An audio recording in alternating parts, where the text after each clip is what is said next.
छौरी गर्मी महीना कहै छियो तोरा सुन के हसीना के छौरी गर्मी महीना कहै छियो तोरा सुन के हसीना छुटो पसीना चीज में हवा न लागो समीज में भले जवानी फ्रीज में हवा न लागो समीज में भले जवानी फ्रीज में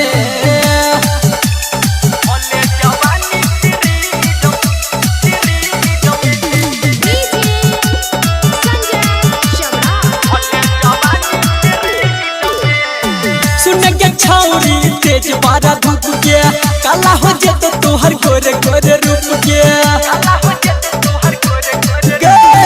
सुन के छौरी तेज बारा धूप के काला हो जेते तोहर गोरे गोरे रूप के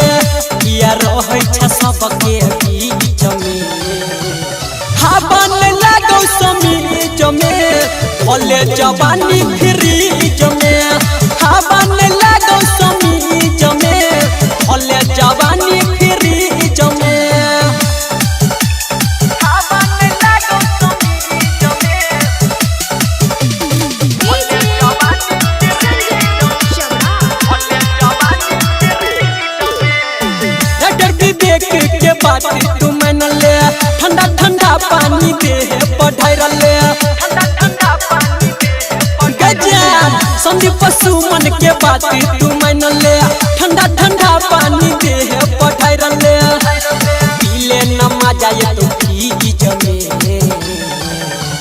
हवा न लागो समीज में भले जवानी फ्रीज में।